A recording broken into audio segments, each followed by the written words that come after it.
Alors, en votre nom, je dis un grand merci à M. Marc. Malheureusement, il y a la poussière, mais ce n'est pas grave, ça ne va pas durer. Merci à M. Marc d'avoir voulu venir dans notre école et nous parler. Vraiment, nous sommes très contents. En tout cas, nous prions pour vous afin que votre travail aussi puisse fructifier. En tout cas, un grand merci à vous et à votre équipe. Nous avons vu qu'il est venu avec tous ses partenaires, hein, ses collaborateurs, avec tout son matériel. Ce n'est pas évident.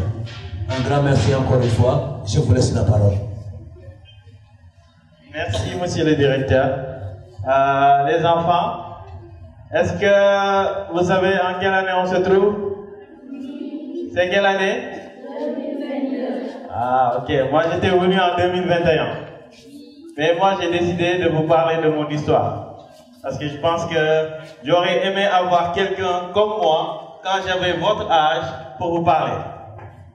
Quand vous voulez lire le numéro de fille? Qu'est-ce qu'on a écrit? Gum sa bopp. Bravo. Gum sa bopp. Est-ce que gum ngeen seen bopp? Oui. Gum sa bopp nu muy mel? Kan moo bëgg a wax? Qui veut se prononcer? Ku gëm sa bopp nan la war a mel chaque jour? Ah, yow yaa ngi joxoñ foofu. Te ñemeegu leen. Alors, ku gëm sa bopp, da nga war a am respect. Da nga war a bëgg sa bopp. Da nga war a bëgg sa yaay, bëgg sa pap. Respecter ñëpp. Et nga am fula si sa bopp. Alors, man bi ma nekkee xale, bi ma nekkee CI, ana ñan ñoo nekk CI fii? Ah, waa CI bëri ngeen de, machallah. Est-ce que vous travaillez bien? Oui. Waaw, man bi ma nekkee xale, sama yaay moo ma yoroon garderie d'enfants. Tàmbaloon ma lu yomb. Dama daan nelaw garderie rek. Sama tata ba leen nekk fële xam na si dara. Ba ma ñëwee CI, ma ñëw si école bi. J'avais un maître qui s'appelait Monsieur Albert. Premier jour école, ma toog si ginnaaw di foo rek di foo rek di foo rek di foo rek. Maître bi jël benn karwaas bu saf kay fekk mu foofu dama yow doo yem benn place rek caw ma. Bay jooy di jooy di jooy di jooy. Kan mooy reetaan foofu yow boo yow waroon di reetaan genn de. Bi ma cawee ma dem kër ga ma foog ne bu ñu cawee école boo demee wax ko sa papa ak sa yaay dañuy ñëw ñu dóor maître bi. Bi ma demee ma wax ko sa papa ne ma dafay soog a tàmbali gisagoo dara ndax garderie bi nga nekkoon foo nga fa nekkee woon waaye léegi jàng jot na. Ba continuer di foo waaye dafay làkkatu maître bi dafa amoon ay lunettes mi yor daanu loon gis lu sori donc su ma nekkee ci ginnaaw di foo su sëggee nii di xool ci kaw lunettes yi rek ma yem benn place. Léegi foo boobu nag lan la ma yóbbee première composition avant daare laa jël. Boo yéen noonu leen de man ngeen di reetaan avant daare laa jël ma yeggi kër ga ma joxe sama fiche sama yaay. Macha Allah. Sama yaay jox ko sama papa xool ko ne kii de sa doom xamul dara. Ma dégg loolu bi ma ko déggee ma gëm ne man xaw ma dara mais ndekete yoo xam naa dara mais bu nit waxee ne yow xamuloo dara soo ko déggee bul nangu mu dugg ci sa biir bopp. Alors defe naa fii ñun ñëpp jàngal nañu bu ngeen déggee ambulance di romb ngeen def nii seen nopp kan koo xam loolu kan lañ ko mos a wax. Aha lan moo tax ngeen di def loolu c'est parce que da ngeen bañ ngeen dugg ci ambulance. Du dëgg ma teg sama micro pour ma déggoo bu baax. Alors boo gisee ambulance nga dégg ko muy ñëw da ngay def nii ndax bëgguloo dégg ko te bëgguloo ñu yóbbu la ci ambulance bés yàlla ci yàlla musal. Voilà dama bëgg tamit nit bu leen ne xamu leen dara wala dof ngeen wala nulaar ngeen def nii seen dof ngeen ne man bëgg moom ñu yóbbu ma ci ambulance nulaar yi ak ambulance ñu xamul dara du dëgg ndax boo bàyyee ñu wax la loo xamante ni baaxul ci yow bu duggee ci sa nopp day dem ci sa bopp bu demee ci sa bopp après mu wàcc ndànk mu dugg ci sa xol bu duggee ci sa xol nag daf lay gëmloo ni xamuloo dara te loolu ngay dëkkee chaque jour man biñ ma ko waxee xaw ma woon lii ma xam tey jii moo tax ma ñëw di wax ak yéen damaa jàpp ne ba bi ma nekkee xale ba léegi xaw ma woon dara dama am ñaari mag yu góor yu mën a jàngee ko saa yu ñëwee kenn ki premier lay jël wala deuxième keneen ki jël cinquième wala quatrième man su ma ñëwee ma indi 34e avant d'arrêt chaque jour léegi bi ma demee lan laa gënoon a bañ redoubler est-ce que redoubler baax na voilà ku redoubler da ngay bokk ak waa garderie d'enfants bu fekkee sëy yi nga nekk boo redoubler waa garderie dañuy grande section dañuy fekk foofu du dëgg est-ce que bu ngeen bokk ak seen rakk yi classe kon saa yu nekkee de góorgóorlu ngeen bañ a redoubler ndax redoubler mooy lan 2021 jeex na ñu ñëw 2022 donc ça veut dire que ñëpp dem nañ 2022 yow nga delluwaat 2021 est-ce que yaa ngi avancé voilà donc góorgóorlu leen ba du ngeen redoubler donc bu ngeen déggee redoubler rek ngeen def nii seen nopp bëgguma ko dégg bëgguma dugg si ambulance redoubler d'accord bi ma demee ba am sama bac j'ai eu avec mention passable second tour laa jàll mais l'essentiel mooy delluwaatuma at boobu ba mu jeexee loolu moo ëpp solo bu leen nangu di dellu ginnaaw di leen avancer chaque jour ndax àdduna comme escalier la gis ngeen escalier yi chaque jour da ngay yéeg benn n'est-ce pas ñu nekkoon petite section daaw ñu ngi moyenne section ñu nekkoon moyenne section ñu ngi grande section ñu nekkoon noonu ngeen di avancer dans la vie donc bu leen nangu di dellu ginnaaw ok donc man noonu laa def bi ma amee bac ma dem université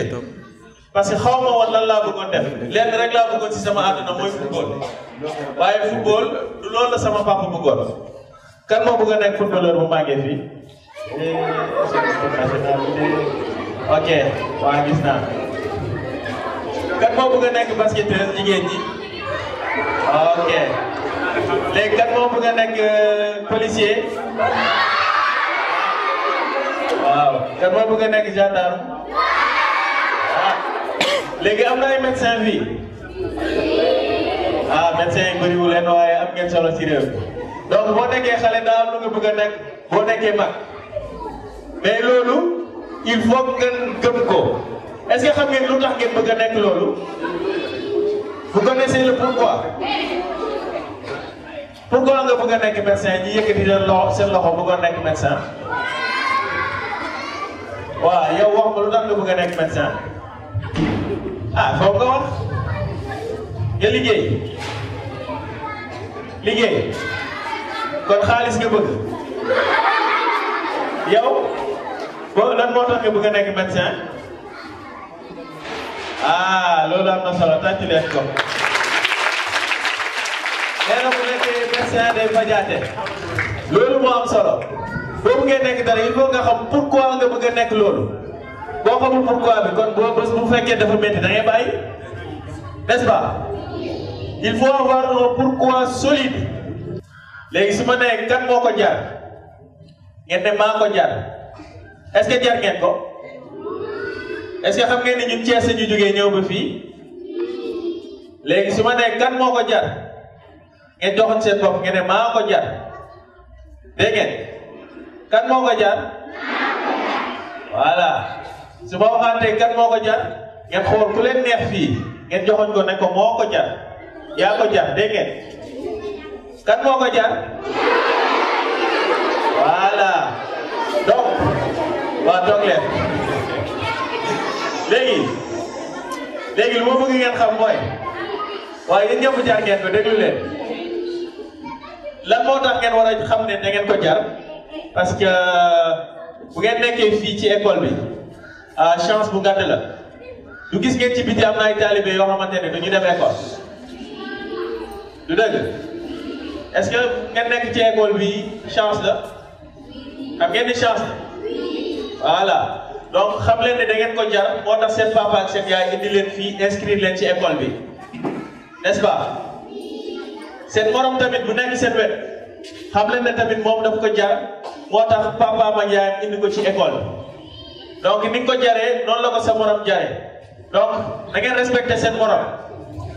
bu leen xeeb kenn bu leen xeeb seen bopp dégg ngeen bu leen mos a nangu ku leen xeeb te nit bu leen xeebee ngeen gëm seen bopp ngeen continuer avancer alors ren est-ce que am ngeen cadeau de Noël du ñëpp ñoo am cadeau de Noël est-ce que xam ngeen ni boo joxee di nga jot si vous donnez vous allez recevoir loolu cadeau yàlla si tu donnes tu vas recevoir est-ce que mos ngeen joxe cadeau est-ce que mos ngeen dem uti cadeau ngeen maye ko kan moo mos a may papa ak yaayam cadeau xale yi yéen ñii mos ngeen may seen papa ak seen yaay cadeau ban cadeau la woon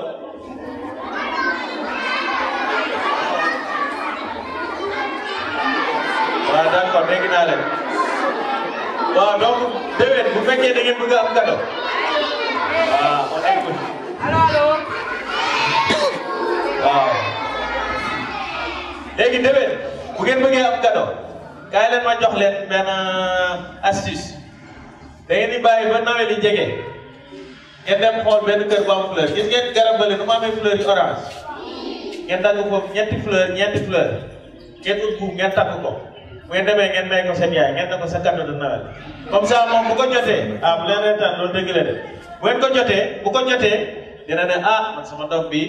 am na yéene ci man parce que dañuy wax ci olof ku la jox ndékki bu la diggee añ nga gëm n'est-ce pas bu ngeen joxee seen papa ak seen yaay loo xamante ni sax moom mun na ko xeeb mais le fait que ngeen ne am naa yéene may la lii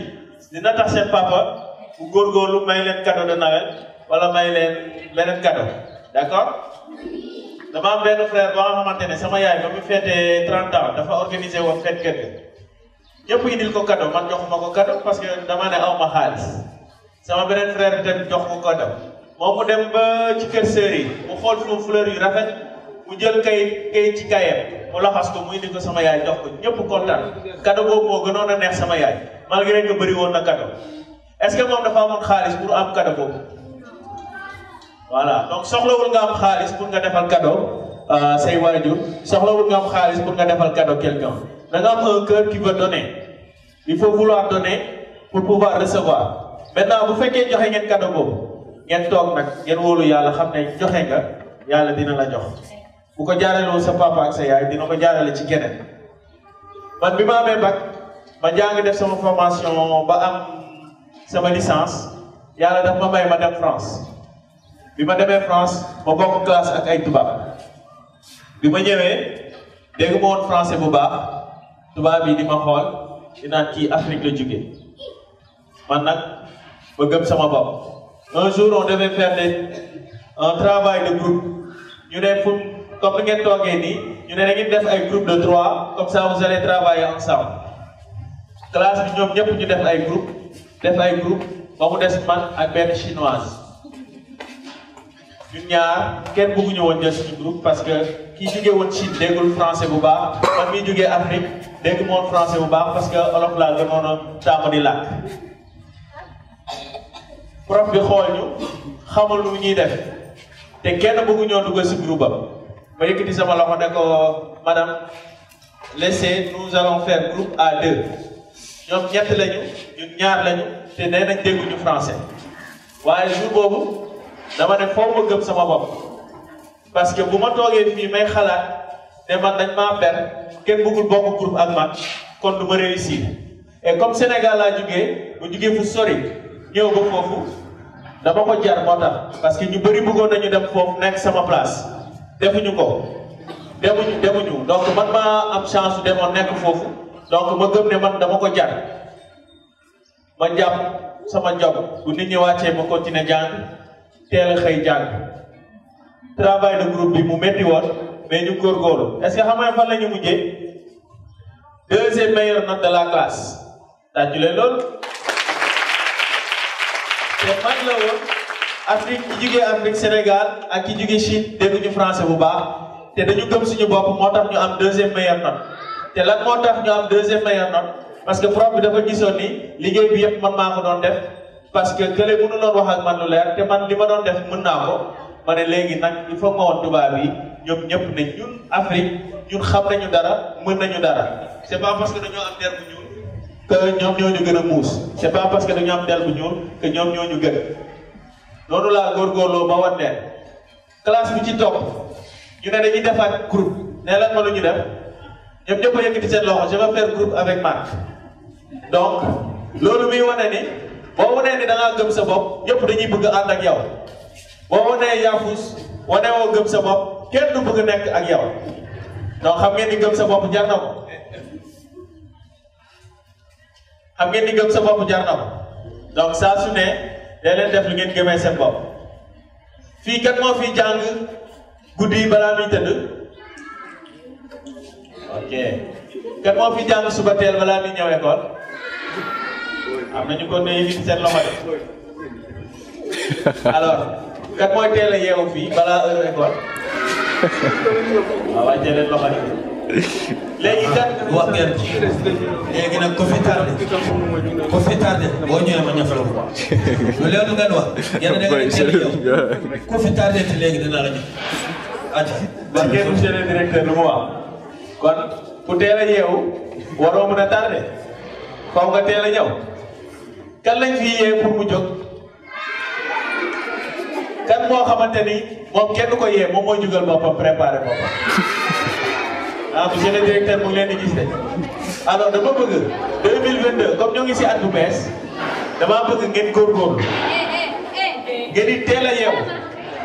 parce que lan laa xam ci ba may jàng mooy boo toogee guddi ngay soog a jàng guddi journée bi yëpp dafa jeex mu métti ci yéen boo toogee ci kanam kaye léeg-léeg da ngay nelaw si kanam kaye du dëgg ñaata yoon la ñuy sëgg ci kanam kaye bu guddi nga lekk ba suur sa biir bi fees nga nelaw bëri na alors que boo tëddee yeewu teel a tëdd nga teel a yeewu boo yeewoo sa di nga am idée yu fraîche sa yaram dina yeewu lépp bees ci yow xiif du la sonal bu la neexee nga nekki mais bu boobaa boo jàngee nga ubbi sa kaye nga jàng li nga jàng yëpp day dugg si bopp bi te balaa nga koy fàtte di nga yegg école bu jëriñ la n'est-ce pas donc bis ñi tey xam naa ne du ñëpp ñoo ko nar a def mais j'espère que dinaa trouver 2 à 3 personnes yoo xamante ni dinañ ko commencé def di ngeen gis ne seen rang dina yokk di ngeen gis ne di ngeen commencé gën a jàng bu baax te ku jël premier de classe n'est-ce pas sa papa ak sa yaay dinañ la sawar a defal cadeau du dëgg voilà man bi ma bañee jël daara dama commencé woon di teel a yeew di góorgóorlu moo tax ma commencé woon nekk ay 24e ay kii sama rang bu gën a baax nag moo si yëpp mais bi ma demee sama école de formation man maa jël premier ndax lan li ma doon jàng dama ko bëgg dessiné laa doon def ci ordinateur loolu mu neexoon donc ma commencé di jël premier foofu donc kenn nulaarul fii buñ ko waxee da ngaa nulaar looy def nan laa wax sànq voilà bëgguma ko dégg loolu du mat ndax yàlla sàkkul nit bu nulaar yàlla sàkkul nit bu dof yàlla ay nit la sàkk maintenant boo juddoo da ngay juddu nga nekk xale da ngeen di tal foo comme fu ngeen toll nii dina am âge bu nga xamante da ngeen di tal jàng vraiment sérieusement am âge boo xam da ngeen di tal liggéey am beneen âge boo xamante ni da ngeen di tal jàngale comme seen maîtresse yeeg yooyu nuñ koy defee ñoom dañu jàng pour mën nañ jàngal donc lépp ay process la ci dund bi lépp ay doxalin la chaque jour da ngeen di yéeg benn escalier mais escalier bu ngeen war a yéeg rek bu leen ko boole ak caaxaan yéeg leen ko ngeen jàll te bu leen dellu ginnaaw amul damay yéeg nii après ma delluwaat ginnaaw ma yéegaat déedéet booy yéeg da ngay yéeg ci kanam boo bëggee yéeg ci étage du dëgg voilà boo bëggee jug ci kaw def ci kaw il faut ngay yokk chaque jour di yokk chaque jour donc il faut ngeen xam-xam il faut ngeen jàng nangu dégg il faut tamit ngeen di déglu seen xol parce que seen xol moom moo leen di dicté li gën ci yoon moom moo leen di wan yoon bi ngeen war a topp seen àdduna man lii dama ko bëggoon dama doon toog bitim réew sama xel di dem ci xale wu réew mi ma ne li ma xam fële ak li ma fa jàng balaa ma doon toog part temps boobu yooyu yëpp soog ko xam xaaral ma daw xamal ko xale yu ndaw yi ndax bu ngeen ko xamee xëy na fii suñu président de la république bu ciy topp fii ak ay at mu ngi ci yéen est-ce que xam ngeen Macky Sall Fatick la jàngee la màggee waa Fatick la yéen waa Xombol ngeen donc président mun na jógee Xombol mun na jógee Matam mun na jógee Tambacounda mun na jógee fu ne mais est-ce que am na ku fi bëgg a nekk président voilà donc li may wax nii tey bu leen ko fàtte def leen ko seen bopp ngeen wàccee ko mu dugg seen xol bu fekkee lu baax la bu fekkee lu bon la mu dugg si nopp bi rek commencé leen ko mu génn bis ni ki tey loolu laa bëgg ngeen di def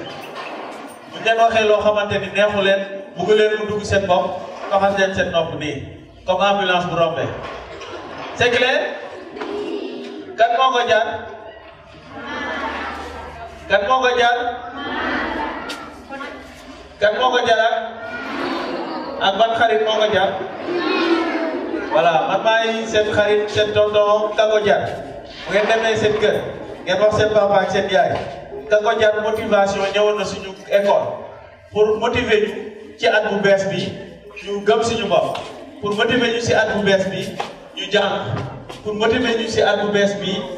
ñu góorgóorlu suñu classe góorgóorlu suñu école ndax ñu bañ a redoubler ñu jëm ci kanam toujours di teel a yeewu di jàng balaa ñuy dem école est-ce que dégg ngeen bu baax alors maîtresse yeeg maître yi ak ñëpp dama bëgg ngeen jàppale ma ci élèves yi en tout cas ñi sori CM1 C2 yooyu noonu bu ñu mënee jël seen cahier bu ñuy gën a laal chaque jour qu'ils écrivent derrière la dernière page quoi qu'il arrive je vais tout faire pour me surpasser est-ce que comprendre ngeen loolu ci wolof ak lu mënti nekk dinaa def sama kéemtulaay kattan parce que man bi ma nekkee terminal ñëpp dañu newoon kii du am bac kii day raté bac j'avais juste une phrase bu ma bindoon si sama cahier yëpp ci ginnaaw comme ça saa yu ma ko ubbee couverture bi boo ubbee fii dinaa ko fekk bu mu ubbee fële dinaa ko fekk saa yu ma ko ubbee rek ma lire quoi qu'il arrive je vais me surpasser alors c'est quoi se surpasser mooy bu ma jàngee ba sonn bu may waaj a tëj cahier bi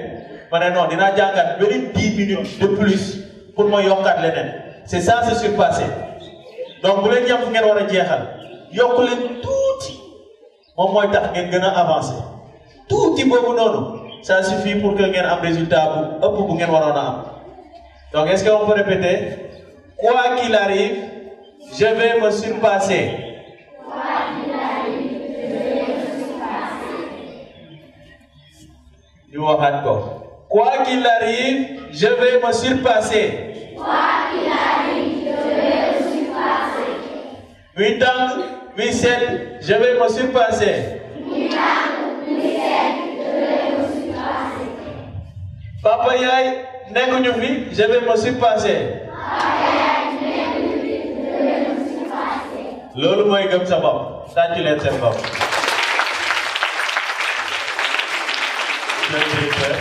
Vous avez un dernier mot pour finir? Voilà, merci monsieur Marc. foog naa ne li mu wax dugg na ci suñu nopp. Je veux juste vous poser quelques questions pour voir est-ce que nous avons retenu ce que monsieur Mendy a dit. D'abord, ban tur lañ koy woowee? Hein? Kako jar mooy lan? Ah? Kako jar mooy lan? Mooy ne? Très bien. Ah, merci waa Gargari. Jar na ko kay. Voilà. Loolu mooy ne jar na ko. Voilà. Alors, li mu wax foog naa ne ku nekk war nga ko dugal sa nopp ut sa nopp comme ça mu bañ a génn mooy lan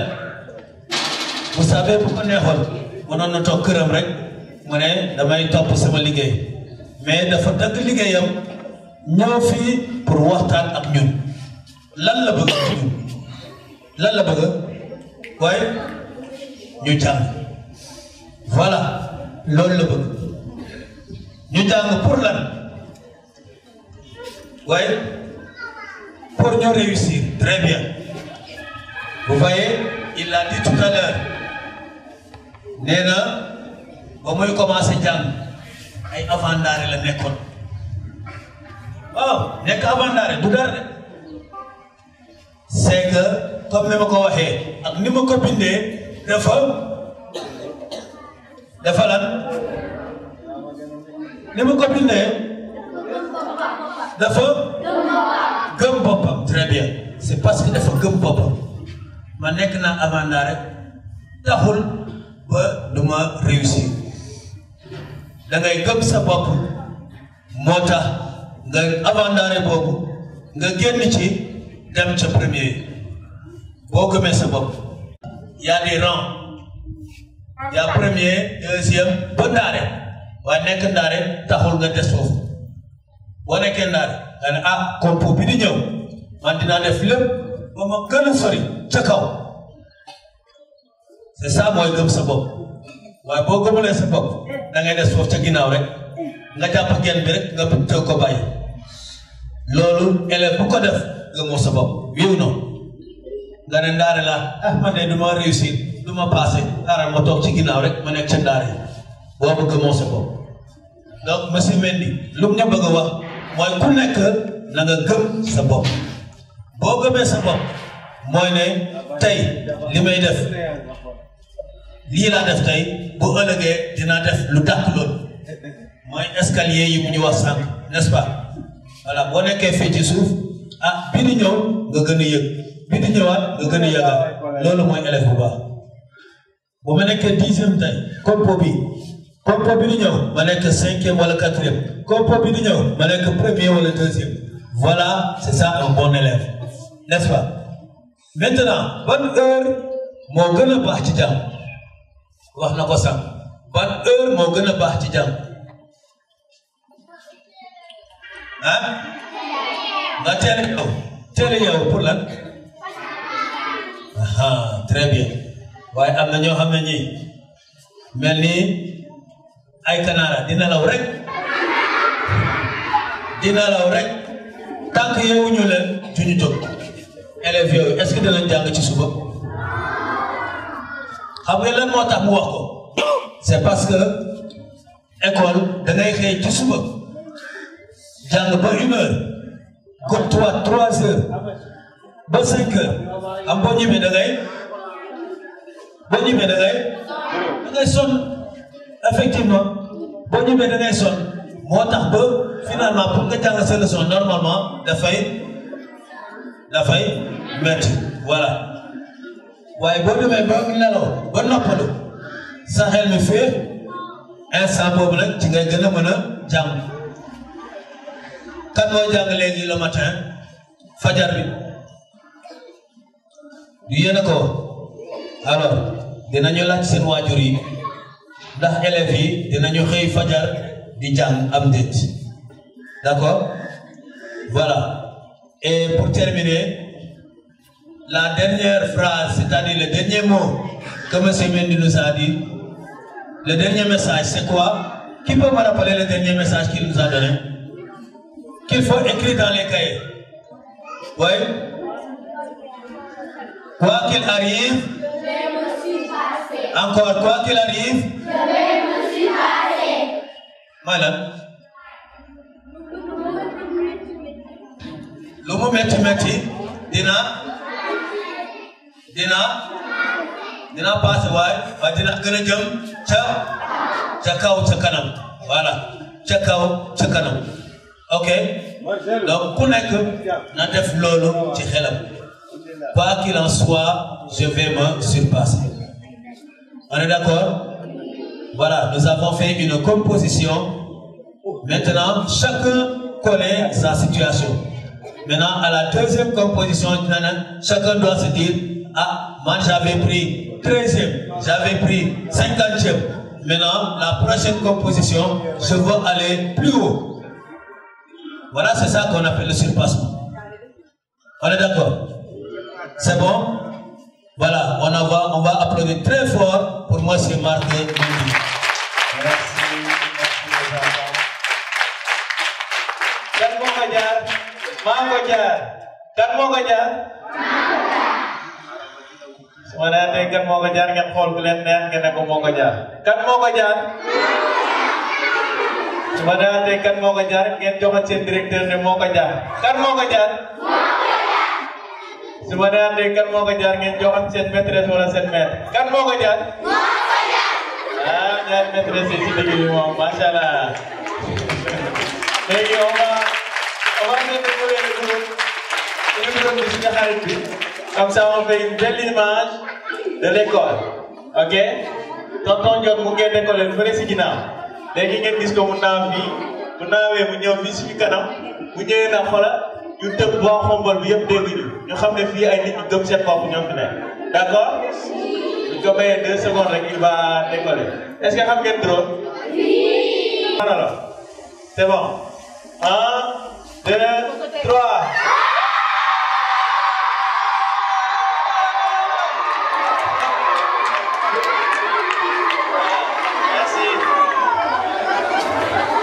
Merci beaucoup. Je pense que c'est la récréation qui commence.